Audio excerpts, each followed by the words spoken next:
드디어 마지막 계시록 공부 시간이 됐습니다. 먼저 계시록 22장 1절부터 2절까지 있는 말씀을 보겠습니다. 또 저가 수정같이 맑은 생명수의 강을 내게 보이니 하나님과 및 어린 양의 보좌로부터 나서 길 가운데로 흐르더라. 강 좌우에 생명나무가 있어 12가지 실과를 맺히되 날 달마다 그 실과를 맺히고 그 나무 잎사귀들은 만국을 소성하기 위하여 있더라. 여기에 강이 있고 또 생명나무가 있는 장면이 나오는데, 이 장면은 어디서 많이 본 듯한 장면이죠. 하나님께서 이 태초에 이 세상을 창조하셔서 에덴 동산을 만드셨을 때 거기에도 강이 있고 생명과가 있었어요. 그 모습을 창세기 2장 8절부터 좀 보면, 여호와 하나님이 동방의 에덴의 동산을 창설하시고 그 지으신 사람들을 거기 두시고, 여호와 하나님이 그 땅에서 보기에 아름답고 먹기에 좋은 나무가 나게 하시니 동산 가운데에는 생명나무와 선악을 알게 하는 나무도 있더라.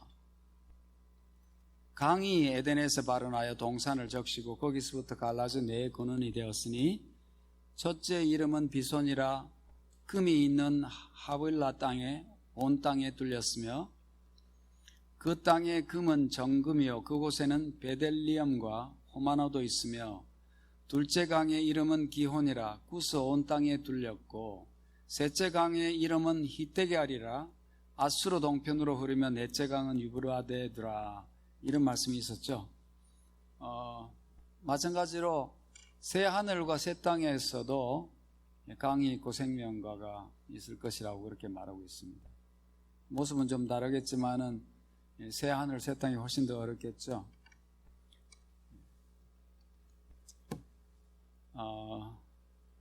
그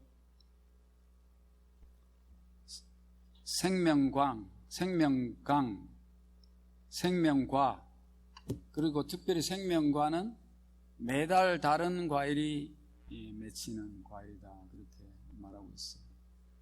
그 잎사귀가 만국을 소생한다고 하는데요. 이 생명나무 과일은 사람을 죽지 않게 해주는 정말 사람에게 새로운 모든 활력을 주고 사람을 소생시키는 그런 과일인 것 같습니다. 그래서 사람이 구원을 받더라도 죄가 없는 가운데 살더라도 생명과를 먹어야 산다고 그렇게 되어 있어요. 태초에 아담과 이브도 생명과를 먹어야 영생할 수 있었듯이, 우리가 앞으로 이제 예수님이 다시 오시고 구원을 받을 때에도 생명과를 먹어야 살 수가 있습니다. 그래서 범죄 이후에는 죄를 지은 아담과 이브가 에덴 동산에 그들을 놔두면 죄를 지었음에도 불구하고 생명과를 먹고 영생할 수 있기 때문에 이제 에덴에서 추방하는 일이 있었죠. 여기에서 우리가 그 교훈을 배울 수 있어요. 뭐냐면, 죄가 없이 완전히 하나님의 백성으로, 하나님의 사람으로 이렇게 창조되었어도 꼭 뭘 먹어야 돼요? 꼭 생명과를 먹어야 돼요. 나는 죄를 하나도 안 지었으니까 그냥 아무것도 안 해도 산다, 그렇게 안 돼요. 반드시 생명과를 먹어야 살아요. 그것처럼 우리가 예수 그리스도를 믿음으로써 구원을 받았잖아요. 그 예수님을 믿고 예수님 믿습니다, 할렐루야, 구원 받았습니다 한다고 해서 가만히 있으면 안 된다는 거예요. 뭘 먹어야 될까요? 하나님의 말씀을 계속해서 먹지 않으면 목숨이 끊어지는 거예요. 그래서 하나님께서는 인간이 육적으로든 영적으로든 계속해서 먹지 않으면, 계속해서 하나님으로부터 생명을 공급받지 않으면 살 수 없도록 만들어 놓으셨어요. 그것이 이제 피조물이 살 수 있는 비결 방법입니다. 그래서 우리는 지금 현재는 생명과를 먹고 육신이 영생하는 아직 단계는 들어가지 못했지만, 영적으로 이제 영원한 삶을 누리는 이 구원의 길에 들어가기 위해서는 우리가 지금 받은 믿음의 이 식구들이 뭘 계속 먹어야 돼요? 매일 하나님의 말씀의 과일을 매일 먹어야 살아간다는 것입니다. 그렇지 않으면 영적으로 그냥 죽어버려요. 비록 태어났다 할지라도, 회개하고 새 사람이 태어났다고 할지라도 언제 죽을지 모르는 그런 목숨이 되고 마는 것입니다. 예수님은 그래서 이 땅에 오셔가지고 사람이 떡으로만 살 것이 아니요, 먹는 걸로 사는 것이 아니다. 뭘로 산다고 그랬어요? 하나님의 입으로 나오는 말씀으로 산다고 이렇게 하셨죠. 자, 교회의 증언 8권 288페이지는 12가지 실과에 대해서 이렇게 말했습니다. 에덴 동산의 생명나무의 열매는 초자연적인 효능을 가지고 있었다 그랬습니다. 그것을 먹으면 영원히 살게 되어 있었다. 그 열매는 죽음의 해독제였다고 그랬어요. 그 사람이 아무리 환경이 좋은 데 있어도 사람의 기능상 이 독성이 만들어질 수밖에 없나 봐요. 그렇기 때문에 생명과를 끊임없이 먹음으로써 인해서 그것을 완전히 해독하는 그런 것이 있는 것 같아요. 이 말씀에 의하면 그 잎사귀들은 생명의 지탱과 불멸을 위한 것이었다. 그러나 사람의 불순종 때문에 죽음이 세상에 들어왔다. 아담은 선악을 알게 하는 나무, 그에게 만지지 못하도록 금지되었던 열매를 먹었다. 그의 범죄는 우리 인류에게 불행의 수문을 열었다. 그랬습니다. 그래서 이제 이 생명과의 중요성 우리가 알 수 있고요. 지금 이제 마지막에 이 계시록의 22장 마지막 장을 공부함으로써 이 계시록을 끝나게 되는데, 우리가 이 계시록을 올해 1월 첫째 시작했어요. 1월 달이 되면서 공부를 시작했는데 지금 10월 달이죠. 한 10개월을 공부해 왔네요. 중간에 뭐 공부를 못한 날들도 다른 순서 때문에 또 있었지만 10개월을 여러분 고생하셨습니다. 쉬운 일은 아닌데 고생하셨고 또 얻는 것도 많을 거예요. 그래서 마치는데, 이 마칠 때 이 새 하늘과 새 땅에 대해서 이 나오고 생명과 이런 문제가 나오는데, 이제 우리가 가보지 못한 곳이고 또 인간의 표현이 너무 제약되어 있기 때문에 참 이거 부담을 느껴요. 우리가 이 필설로 표현할 수 없는 그런 아름다운 곳에 갈 것인데 그냥 맛만 보고 짐작만 하는 것이죠. 지난 시간에 새 예루살렘 성에 대해서 우리가 좀 공부하면서 이게 감을 조금 잡았듯이 그냥 우리가 수박 겉핥기지만은 이런 것이 있을 수 있구나, 그렇게 짐작하겠습니다. 그리고 계시록 공부가 이제 끝나면 다음 주에는 총복습을 한번 하겠고요. 그리고 그 다음에는 제가 기본 교리를 좀 했으면 좋겠다고 생각했어요. 기본 교리 28개 교리를 할까 좀 생각을 하고 준비를 하려고 그랬는데, 너무 좀 힘든 과목을 계속해서 해서 여러분 지치실까봐 조금 흥미있는 걸 해야 되겠다 좀 생각하고 있습니다. 그래서 요한복음을 공부할까 그럽니다. 요한복음을 뭐 특별히 뭐 주석을 달아가지고 어떻게 그렇게 하려고는 하지 않고, 저는 어떻게 요한복음을 읽었는가 하는 걸 한번 쉐어를 좀 할까 그래요. 제가 이제 올해 요한복음을 이렇게 성경 통독하면서 요한복음을 읽으면서 이제 저는 성경 통독을 어떤 식으로 하는 걸 원하는가 하는 걸 한번 보여드리고 싶어요. 그러면 우리가 이렇게 통독을 하면서 성경을 이런 방법으로 이 정리를 좀 하면 나에게 도움이 되겠구나 하는 걸 혹시 배울 수 있지 않을까. 저는 이 두 가지 방법으로 해요. 하나는 이제 어떤 예를 들어서 이번 달에 무슨 누가복음을 읽는다 그러면 누가복음에 대해서 한 장씩 나가면서 이제 그날의 범위를 정하고 이제 그것을 만약 1장부터 3장이라면 1장부터 3장까지의 줄거리 뼈대를 딱 써서 잡고, 그 다음에 거기에 있는 이제 교훈 이런 걸 잡고 해가지고 의도적으로 탁탁탁 맞춰가지고 짜 맞춰서 마지막에 내 결심까지 이렇게 딱 쓰는 그런 식으로 이제 성경을 통독하기도 하고요. 또 하나는 보면서 그 예언의 신의 말씀과 비교하고 다른 이 종합적으로 이 성경 말씀을 이렇게 탁 봐서는 우리가 이해가 잘 안 되는 수도 많이 있잖아요. 이것을 다른 것을 좀 참고하면서 이제 그런 것을 참고하면서 이게 이 말씀을 보충하면 더 좋겠다 하는 걸 보충해 가면서 이렇게 쭉 정리해 가면서 읽으면 뭐 기계적으로 하지 않더라도 그것은 처음에는 기계적으로 하는 탁 틀을 짜놓고 거기에 맞추면서 하는 방법이고, 두 번째는 그냥 자유스럽게 뭐든지 그냥 이 오늘 내가 읽은 말씀 중에서 도움이 되겠다는 거 다 갖다 붙여서 한번 해보는 거예요. 그렇게 했는데 제가 올해 요한복음은 그렇게 했어요. 그래서 그걸 한번 같이 공부해 봅시다. 그러면 나도 성경 통독하면서 이런 식으로 읽으면 도움이 되겠구나 하는 어떤 힌트를 좀 얻을 수 있지 않을까 싶어요. 아무튼 오늘 계시록을 마치게 돼서 참 기쁘게 생각합니다. 성 안의 모습입니다. 이제 예루살렘 성이 내려오고 이 지구가 다시 건설되죠. 재창조가 되고, 그 다음에 이제 성이 있습니다. 여전히 제일 태초에 이 지구를 창조하셨을 때 특별한 부분이 뭐였죠? 에덴 동산이었습니다. 그 지구가 있지만 에덴 동산이 따로 있었듯이 이제 다시 올 세상은 지구가 있고 그 안에 뭐가 따로 있어요? 예루살렘 성이 따로 있어요. 그것이 네, 그 성 안의 모습 한번 보겠습니다. 계시록 22장 3절부터 5절입니다. 다시 저주가 없으며 하나님과 그 어린 양의 보좌가 그 가운데 있으리니 그의 종들이 그를 섬기며 그의 얼굴을 볼 터에요 그의 이름도 저희 이마에 있으리라. 다시 밤이 없겠고 등불과 햇빛이 쓸데없으니 이는 주 하나님이 저희에게 빛이심이라. 저희가 세세토록 왕노릇 하리로다 그랬습니다. 처음에 이 땅을 처음에 최초에 창조하신 다음에 창세기 1장 2장이 지나면 3장부터 죄가 들어오죠. 죄가 들어와서 죄를 범했을 때 바로 뭐가 선언됐냐면 저주가 선언되었어요.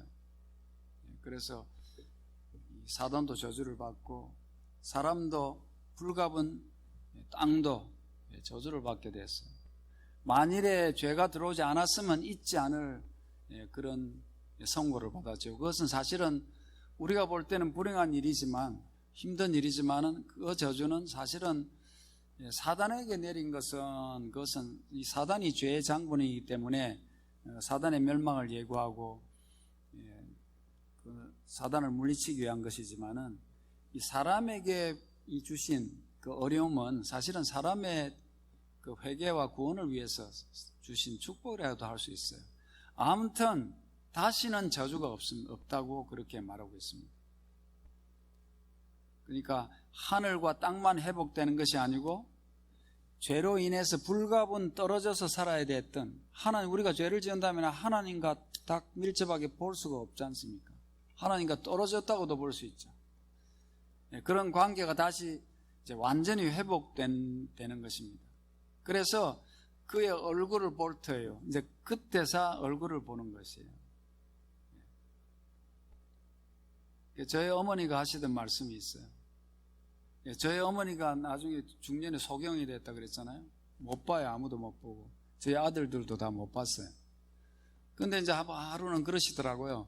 내가 예수님이 오시면 제일 먼저 예수님이 오시면 눈을 뜰 것인데 그때 제일 먼저 눈을 뜨고 예수님 얼굴을 보고 싶대요. 그때야 보는 거죠. 우리 여러분도 그때 지금까지 예수님 얼굴을 상상은 해보지만 볼 수 없죠. 그때 그의 얼굴을 볼 것입니다.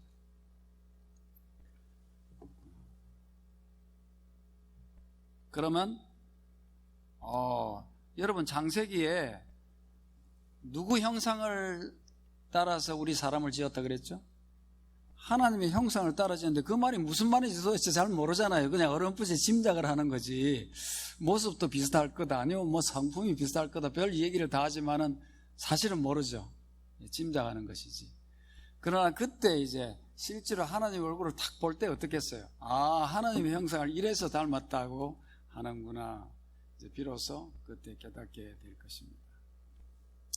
이 사실에 대해서 요한은 요한일서 3장 2절에 이런 말을 했어요.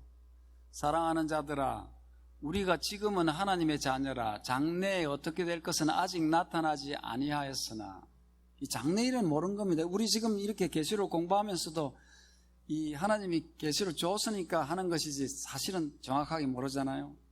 그렇지만은 그가 나타나심이 되면, 그날이 오면, 그때는 이는 이 얘기 가지고 하는 게 아니죠. 보지도 못하면서 그걸 가지고 하는 거 아니죠. 이제 직접 볼 거 아니에요. 그러면 우리가 탁 주님을 보면 우리가 누구 같다고요? 그와 같을 줄 아는 것은, 그가 누구예요? 예수님을 말합니다. 참, 우리가 예수님을 봤는데 우리가, 이야, 예수님이 나 닮았구나 이러면 좋겠어요, 안 좋겠어요? 우리 아이들이요, 시집 장가를 가서 아이를 낳는데, 이제 아이를 낳을 때 관심이 뭔지 아세요? 이게 외탁인지, 친가를 닮아서 거기 관심이 있더라고요. 근데 우리 딸이 아이를 낳는데 꼭 지 아버지 닮은 거예요. 그러니까 우리 쪽으로 안 닮고 친가를 닮은 거예요. 그래서 이건 딸이니까 봐주자. 그래서 그렇게 섭섭하게 생각 안 했는데, 우리 아들이 장가를 가가지고 애를 낳았는데 이게 꼭 자기 외할아버지를 닮은 거예요. 아들을 낳았는데 그게 관심이 신경이 쓰이더라고요. 야, 이게 나를 닮아야지 어떻게 지 외할아버지를 닮았나. 둘째 놈 나가면 좀 낫겠지. 둘째 놈도 대동소이해요. 나 닮으면 좋죠. 나를 닮아야 좋죠. 근데 우리가 예수님을 딱 볼 때 그와 같다고 그랬어요. 그와 같을 줄을 알 것이다 보면 참 얼마나 좋은 말인지 모르겠어요. 가슴 설레는 말이죠. 그리고 성도들의 이마에는 누구 이름이 있다고요?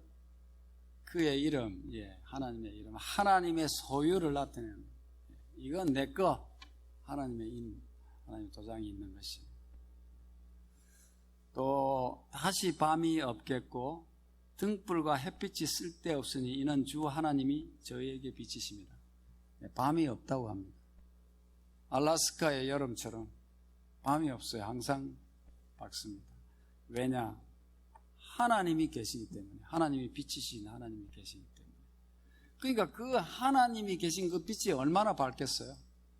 이 태양빛이 우리가 밝아서 태양을 쳐다볼 수 없잖아요. 눈으로 보면 큰일 납니다. 못 보지만은 하나님은 태양만큼 밝겠어요? 태양이 무슨 하나님이 만드신 하나의 작품인데 하나님이 얼마나 찬란하신 하나님이겠어요. 그러나 우리가 이 변화된 몸으로는 넉넉히 볼 수 있을 것입니다. 자, 그 다음에 성도들은 세세토록 왕노릇 한다 그랬어요. 여러분, 구원받아서 일단 그 천년기에 하늘에 가 있을 때 하늘에 가서 뭐 한다 그랬죠? 왕노릇 한다 그랬죠. 근데 하늘에 가서 왕노릇하고 이제는 그냥 평민으로 돌아와서 이제 땅에서 영원히 사는 것이 아니고 땅에 와서도 영원히 세세토록 왕노릇을 합니다. 그러니까 그 말을 볼 때 우리가 뭘 짐작할 수 있냐면 죄를 경험하고 예수 그리스도의 능력을 힘입어서 죄를 극복하고 그의 은혜를 믿음으로써 예수님의 은혜로 구원을 얻은 사람들은 이 우주에 어떤 거민도 경험하지 못한, 천사들도 경험하지 못한 엄청난 경험을 했죠. 그렇기 때문에 이제 온 우주의 지도자가 되는 것 같아요. 그래서 왕노릇을 하는. 그러니까 이 땅에 누구의 보좌가 내려오는 거예요? 하나님의 보좌가 이 땅에 내려와서 하나님께서 직접 여기에 거하시고 여러분들은 모두 다 왕이 되는 거예요. 꼭 가셔야 되겠죠?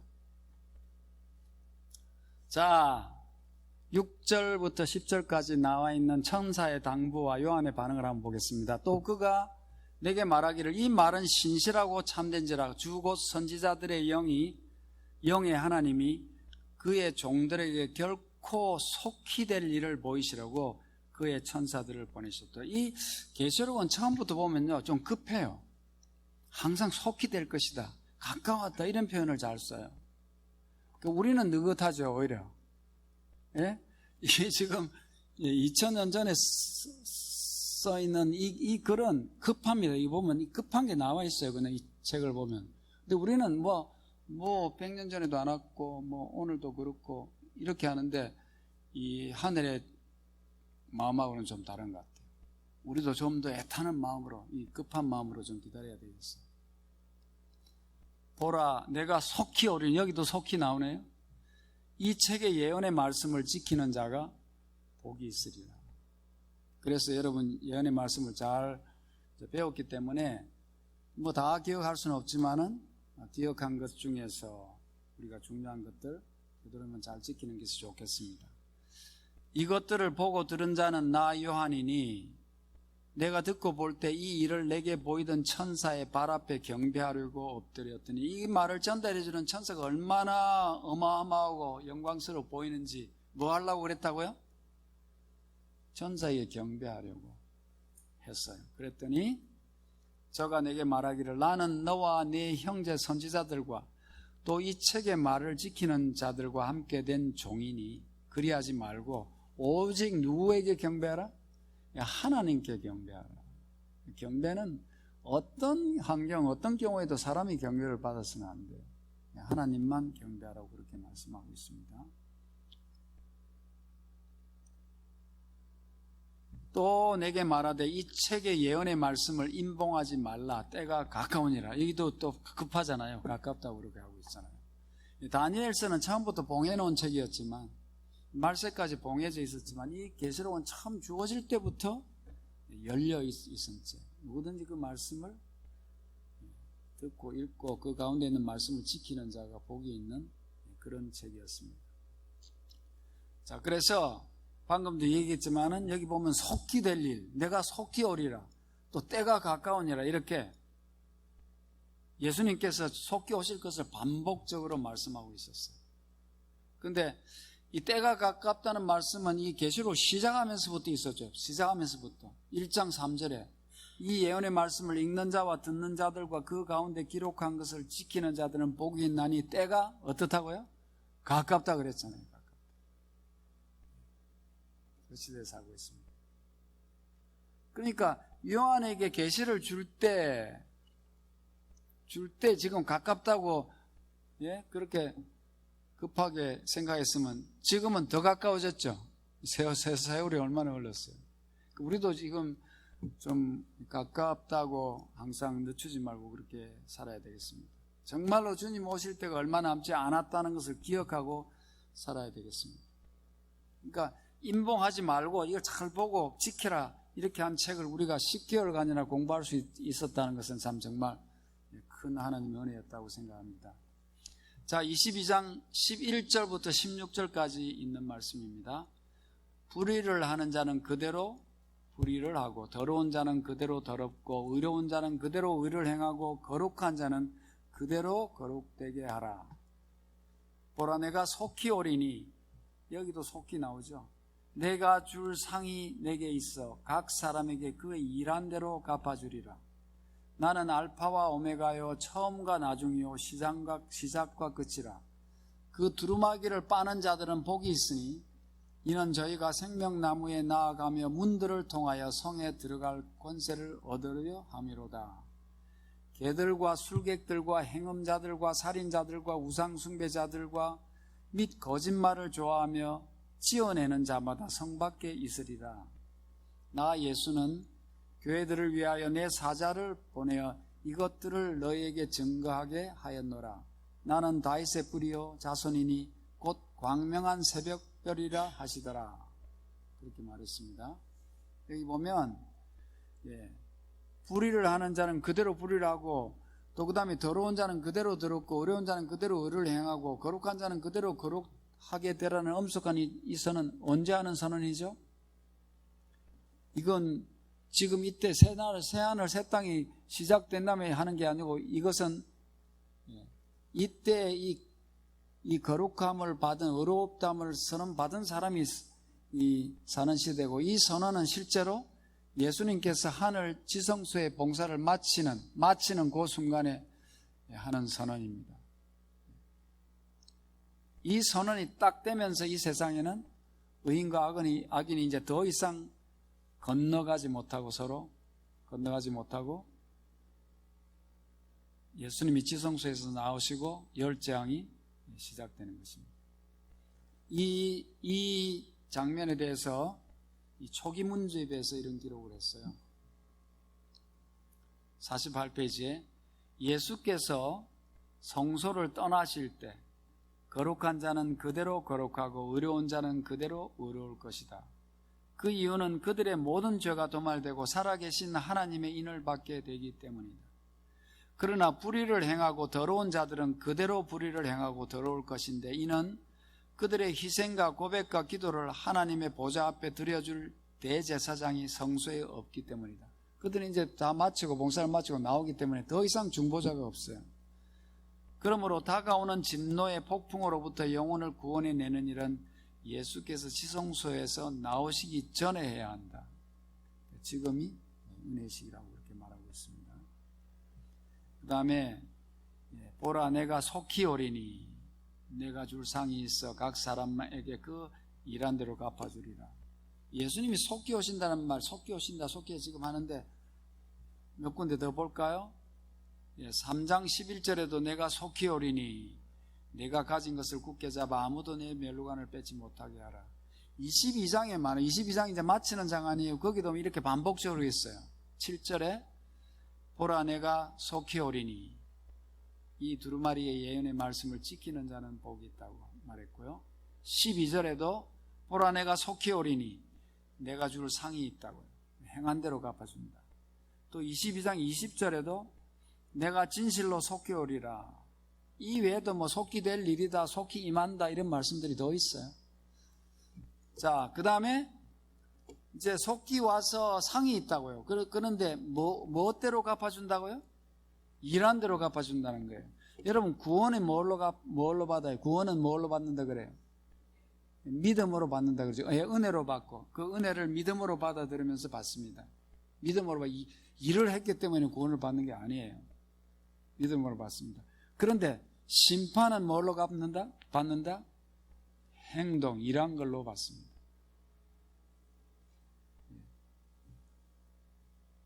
여기 보면 계시록 20장 12절 13절에 보면 또 내가 보니 죽은 자들이 큰 자나 작은 자나 그 보좌 앞에 서 있는데 책들이 펴 있고 또 다른 책이 펴졌으니 곧 생명책이라.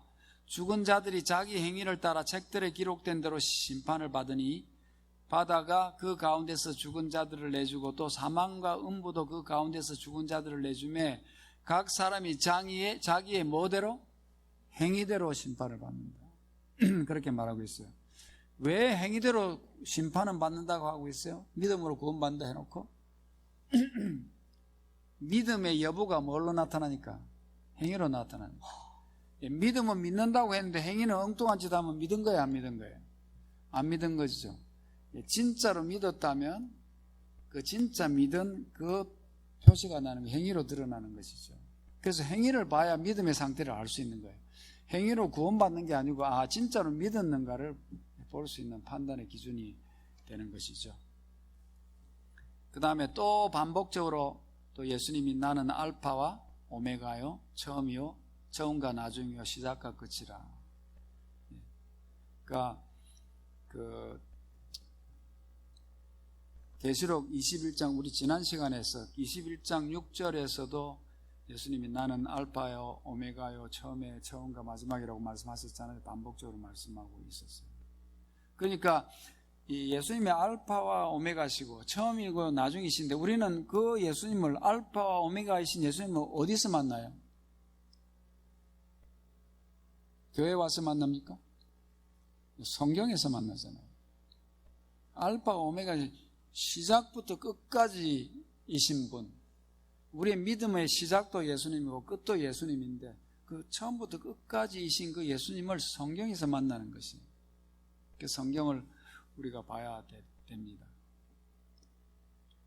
예수님은 그래서 말씀 하나님이시라 그러죠. 말씀 하나님이십니다. 이 말씀 하나님이 성육신 하신 것이 예수님이죠.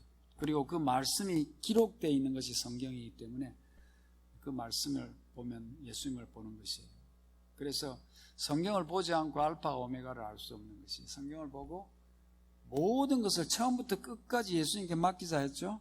처음부터 끝까지 예수님께 의존해야 됩니다.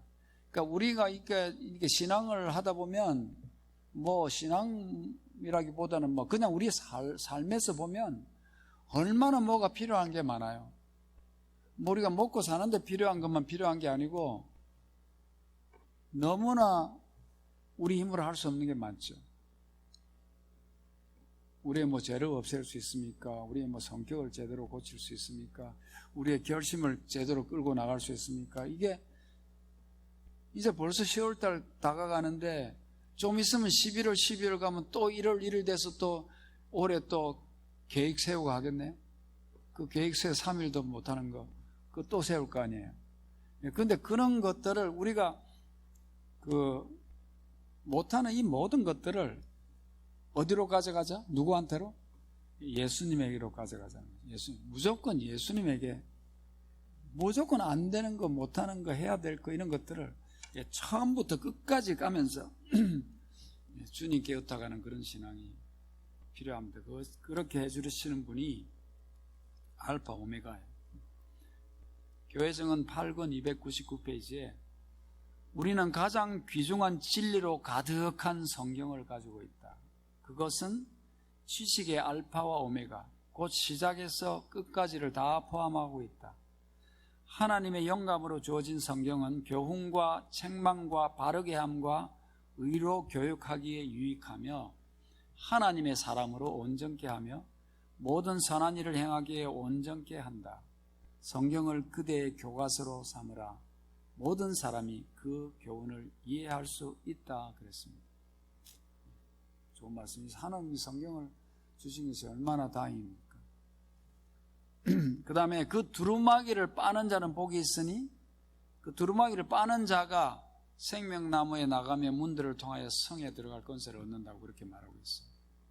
그런데 이제 그 흠정역에 보면요, 그 두루마기를 빠는 자라는 말을 그의 계명을 지키는 자는 복이 있다 이렇게 번역을 했어요. 그랬는데 두루마기를 빠는 모습이 우리의 모든 죄를 계속해서 씻어내는 모습과 닮아 있죠. 그래서 상징적으로 나타냈다고 볼 수 있습니다. 그러니까 하나님의 백성들은 죄는 계명이 있어야 죄가 있죠. 계명을 봐야 죄가 드러나잖아요. 법이 없으면 무슨 죄가 있어요. 그래서 이 계명을 보면서 우리가 죄가 드러날 때마다 하나님의 백성은 그 죄를 변명하거나 핑계하지 않고 그걸 어떻게 하려고 하는 사람이에요. 빨아서 없애려고, 그것을 없애려고 하는 사람, 씻어내는 자들이에요. 그렇게 노력하는 사람, 오늘도 내가 하나님의 말씀에 비춰볼 때, 하나님의 율법에 비춰볼 때 이렇게 모자라구나. 그것을 자책을 하지 마시고 그냥 예수님에게 가져가는 것이 우리의 구주이신 예수님, 또 이런 것을 발견했습니다. 예수님 도와주십시오. 씻어주십시오. 그렇게 하면 주님께서 우리를 도와주십니다. 그런데 성에 들어가지 못하고 성 밖에서 유황불에 멸망을 받을 사람들의 종류가 이제 나와 있어요. 개들, 술객들, 행음자들, 살인자들, 우상숭배자들, 거짓말을 좋아하며 지어내는 자, 이런 사람들이 성 밖에 있겠다. 이게 다 사람인데 개들은 개네요.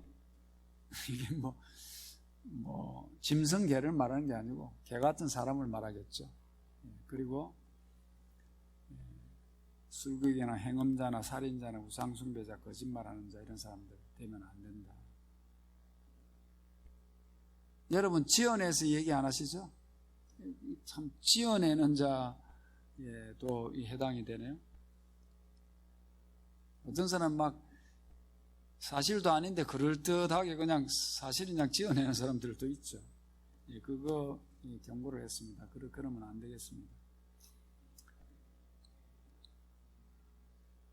오히려 개들은 거짓말을 안 하죠. 맞습니다. 이 나 예수는 하면서 여기에 다윗의 뿌리요 자손이다, 또 광명한 새벽별이다 이렇게 했는데 이제 계시록에는 예수님에 대한 다양한 명칭들이 있죠. 여기 같이 다윗의 뿌리, 다윗의 자손, 뭐 광명한 새벽별, 또 아까 방금 말한 대로 알파와 오메가, 처음이요 나중이다. 뭐 이런 이제 그리고 뭐 또 뭐 좌우의 날성금을 가지시니, 또 뭐 창조의 근본이시니, 뭐 이런 이 외의 표현들이 많잖아요. 예수님에 대한 표현이. 여기서는 특별히 이곳에서는 다윗의 뿌리요 자손이니 그렇게 말하고 있습니다. 그러니까 이 말은 왜 다윗을 거론할까요? 마지막에 가서 이 다윗은 사람 아니에요. 그러니까 예수님께서 인간이 되어서 성육신에서 오셨다는 것을 재확인하는 것입니다. 내가 지금 의심하지 말아라. 내가 바로 하늘에 있다가 성육신에서 다윗의 자손으로 내려가서 십자가를 지었던 그 인자다 하는 것을 다시 한번 재확인시켜주고 있어요. 또 그럼에도 불구하고 광명한 새벽별이다. 예수님을 별로 나타냈습니다. 이 별로 나타낸 말은요, 구약에 이미 예언되어 있어요. 민수기 24장 17절에 보면 한 별이 야곱에게서 나오며 한 홀이 이스라엘에서 일어나서 이제 예수님이 등장하는 모습을 별이 등장하는 것으로 나와 있어요. 또 베드로후서 1장 9절 19절도 우리가 한번 이 공부하면서 거론했는데요. 또 우리에게 더 확실한 예언이 있어 어두운 데를 비추는 등불과 같으니 날이 새어 샛별이 너희 마음에 떠오르기까지 너희가 이것을 주의하는 것이 옳으니라 할 때 이 샛별이 누구라고요? 예수님을 말하는 거예요. 예수님이 이 예언의 말씀을 보고 누가 떠오를 때까지, 예수님이 떠오를 때까지 잘 예언을 봐라, 이렇게 말하는 것이에요. 그 다음에 자 마지막 성령의 마지막 초청 보겠습니다. 22장 17절 성령과 신부가 말씀하시기를 오라 하시는도다. 듣는 자도 오라 할 것이요 목마른 자도 올 것이요 또 원하는 자는 값없이 생명수를 받으리라 하시더라. 감사하죠? 너는 안 돼 이러면 어떡하겠어요? 그런데 원하는 자는 다 오라고 그렇게 초청하고 있어요. 실물교훈 412페이지입니다. 하나님의 은혜는 각 사람에게 값없이 제공된다 그랬습니다. 목마른 자도 올 것이요 또 원하는 자는 값없이 생명수를 받으라는 복음의 기별이 전파되었습니다. 그러나 품성은 남에게 나누어 줄 수 없는 것입니다.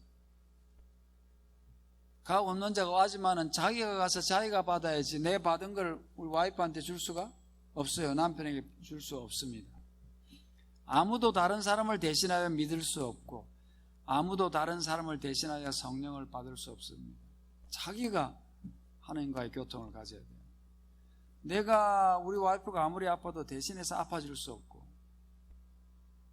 내가 대신해서 공부해 줄 수도 없듯이 이것도 안 되는 것이에요. 아무 사람도 성령의 역사의 결과로 이루어지는 품성을 다른 사람에게 나누어 줄 수 없습니다. 비록 노아, 다니엘, 욥이 거기 있을지라도 나의 삶을 두고 맹세하노니 그들은 자녀도 건지지 못하고 자기의 의로 자기의 생명만 건지리라. 나 주 여호와의 말이니라. 자녀도 안 된다. 개인이 해야 된다는 것입니다. 또 경고도 있어요. 18절 19절입니다. 내가 이 책의 예언의 말씀을 듣는 각인에게 증거하노니 만일 누구든지 이것들 외에 더하면 이 예언의 말씀 외에 더하면 하나님이 이 책에 기록된 재앙들을 그에게 더하실 터예요. 만일 누구든지 이 책의 예언의 말씀에서 제하여 버리면 하나님이 이 책에 기록된 생명나무와 및 거룩한 성의 참여함을 제하여 버리시리라. 엄숙한 경고죠. 그런데 이 예언의 말씀이 이렇게 분명히 있고 열려 있고 때가 가깝고 하면서 읽는 자, 듣는 자, 지키는 자 복이 있다고 이 말씀을 제해요, 안 제해요? 사람들이 얼마나 많은 교회들이 다 제해버리고 자기 필요한 것만 믿고 있어요. 그런 소리는 다 하면 우리는 은혜로 구원받는다 이러고 있죠. 그런데 여기 이 예언의 말씀에서 제하면 미안하지만은 어디서 제해버린다고요? 생명나무와 거룩한 성에 참여하면서 제해버린다. 그래서 조심해야 됩니다. 초기문집 258페이지 나는 세 단계로 되어 있는 첫째, 둘째, 셋째 천사의 기별을 보았다. 나와 함께 있는 한 천사가 말했다. 이 기별들의 1.1핵이라도 더하거나 빼는 자에게는 화가 있을 것이다. 이 기별들을 바르게 이해하는 것은 매우 중요한 일이다. 모든 영혼들의 운명은 이 기별을 받아들이는 태도에 달려있다. 여러분 진지하게 오셔가지고 이 밤에 오셔가지고 이 말씀 듣는 여러분에게 복이 있기 바랍니다. 정말 진정으로 입에 발린 말이 아니고요. 이것을 이 기별을 받아들이는 태도가 매우 중요합니다. 또 각시대 대쟁투 268페이지 하나님께서 계시하셨거나 명령하신 것은 어떤 식으로든지 변경하지 못하도록 경계하시고자 사람들에게 주신 경고라는 것이에요. 그 엄숙한 선언은 하나님의 율법을 경시하도록 영향을 끼치는 모든 사람들에게 적용됩니다. 우리가 하나님의 율법에 순종하느냐 하지 않느냐 하는 것이 별로 대수롭지 않은 문제라고 경박하게 말하는 자들은 그 선고 앞에 떨고 두려워하여야 할 것이다. 자, 끝으로 약속과 기원을 보겠습니다. 20절 21절 이것들을 증거하시니가 가라사대 내가 진실로 속히 오리라 하시거늘. 무슨 말씀으로 마쳐요? 계시록을? 내가 진실로 속히 오리라. 뭐 예수님은 급하다니까요. 하거늘 하시거늘 아멘 주 예수여 오시옵소서. 내가 진실로 속히 오리라 누가 하는 말이에요? 예수님이 하시는 말이 아니에요. 아멘 주 예수여 오시옵소서 누가 하는 말이에요? 내가 하는 말이지. 내가 하는 말이 돼야지. 여러분이 내가 진실로 속히 오리라 아멘 주 예수여 오시옵소서. 우리 같이 한번 해봅시다. 아멘 주 예수여 오시옵소서. 이 매일 우리가 해야 될 말씀 아니겠어요? 주 예수의 은혜가 모든 자들에게 있을지어다. 항상 이 성경은요 특별한 사람을 구별해서 말하고 있지만은 이 어떻게 하든지 많은 사람을 구원하려고 노력하는 이 끝에도 주 예수의 은혜가 누구에게 있을지어다? 모든 자에게 있을지어다. 제발 이 모든 자에게 주는 혜택을 함부로 여기지 말고 구원받기를 바라는 마음입니다. 구약 성경의 초점은 그리스도의 초림에 초점이 맞춰져 있었죠. 그러니까 구약의 모든 말씀은 예수 그리스도께서 이 땅에 강림하실 것에 대해서 집중되어 있었죠. 그래서 만일에 구약의 말씀을 통해서 초림하실 예수님을 깨닫지 못하고 분별하지 못한 사람들은 구약을 아는 거예요, 모르는 거예요? 모르는 사람들이 있어. 예수님 오셨을 때 예수님 오셨는데도 구약 성경의 박사들, 서기관과 바리새인들 이런 사람들, 그리고 예수님 어디서 나냐니까 저 베들레헴에서 난다까지 다 줄줄 외우고 있던 사람들도 예수님 막상 오니까 알았어요, 몰랐어요? 몰랐어요. 그렇다면 구약을 외우고 있다 하더라도 예수님이 오셨는데 모른다면 구약을 아는 거예요, 모르는 거예요? 모르는 겁니다. 예수님 지금 오신 걸 가르쳐 주려고 구약을 써놨는데, 신약은 예수님의 재림을 써놓은 책이죠. 예수님이 다시 오신다, 우리를 구원하기 위해서 오신다를 써놓은 것이에요. 예수님이 다시 오심에 대해서 300개 이상 써져 있어요. 신약에 써져 있는 말씀입니다. 특별히 지금도 봤지만 요한계시록의 모든 내용은 그리스도의 재림을 향해 있어요. 내가 속히 온다, 시간이 없다, 이렇게 되어 있어요. 선과 악의 대쟁투, 예수님의 오심에 대해서 얘기하는 것이에요. 예수님이 오시기 전에 어떤 일이 일어날 것이다, 이 지구의 역사가 어떻게 전개될 것이다, 명확하게 가르쳐주고 있어요. 그래서 참 재미있게도요, 이 선과 악의 싸움은 예수님과 무슨 사단의 싸움이 아니에요. 실제로는 예수님과 사단의 싸움인데도 불구하고 사단이 누구의 이름을 걸고 싸우는 거예요? 나 사단이니까 너들 예수 믿지 마라, 이렇게 싸웁니까? 지가 진짜 예수처럼 하고 싸우는 거예요. 자기가 복음처럼. 그러니까 오늘날 예수님을 대적하는 단체는 예수님을 안 믿는 단체가 아니고 예수님을 믿는 단체가 예수님을 하고 싸우고 있다고요. 엉터리를 믿고 있으면서. 그게 문제인 거예요. 싸우고 있어요. 그러니까 이 계시록을 통해서 누가 그럴듯하게 진짜 행동처럼 막 이적을 행하면서 막 하늘에서 불이 내리기까지 하면서 우리가 진짜다고 하면서 사람들이 넘어가겠어요? 안 넘어가겠어요? 나라도 넘어가겠죠. 만일 예언을 모른다면. 다 예수님처럼 나타나서 예수님의 종처럼 나타나서 이적들을 하고 병자를 일으키고 한번 해보세요. 속지. 하나님의 말씀에 유의하고 예언을 아는 사람이 아니면 백발백중 넘어가게 되어 있는 것이에요. 그래서 우리가 여러분 계시록을 이렇게 처음부터 끝까지 상세하게 훑어보는 건 참 좋은 경험입니다. 그렇지만은 좀 힘들었지만은 한번 할 만한 일이었어요. 이렇게 하면 여러분이 이제 다 잊어버려요. 또 여러분 뭐 중학교 고등학교 다닐 때 공부한 거 다 알고 있어요? 다 잊어버렸지. 그래도 이제 필요한 거 남아있잖아요. 예. 그것처럼 여러분의 마음속에 들어가 있는 여러분만의 메시지가 있어요. 그것들을 지키시고 앞으로 성경을 읽을 때 도움이 될 것입니다. 우리는 이 확실한 이 예언의 기별을 공부했기 때문에 이것을 가지고 준비하면서 예수님의 오심을 기다리는 백성이에요. 제7일 안식일 예수 재림 교회에 다니는 것이에요. 그것을 기억해야 합니다. 각 시대 대쟁초 302페이지입니다. 그리스도의 재림은 각 시대를 통하여 하나님의 자녀들의 희망이 되어 왔습니다. 구주께서 감람산에서 이별하시면서 다시 오시겠다고 하신 재림의 약속은 제자들의 미래를 밝혀주었고 어떤 슬픔도 빼앗아갈 수 없고 어떤 시련도 흐리게 할 수 없는 기쁨과 희망으로 그들의 마음을 충만하게 하여 주었습니다. 박해와 시련 중에서도 크신 하나님 우리 구주 예수 그리스도의 영광에 나타내심이 복된 소망이 되었습니다. 우리의 소망도 예수님의 다시 오심이 되어야 되는 것이죠. 주 예수의 은혜가 모든 자들에게 있을지어다. 아멘. 치료봉사 161페이지. 은혜는 은혜 받기에 합당치 못한 인간들에게 나타내신 하나님의 속성입니다. 너는 은혜 받을만 하구나, 은혜 받아라 이렇게 안 하세요. 은혜 받기에 합당치 못한 사람에게 베풀어서 그걸 은혜라고 하는 것이에요. 그래서 그게 사람의 마음을 울리는 것이고 우리가 거기에 귀를 기울일 때 변화될 수 있는 거예요.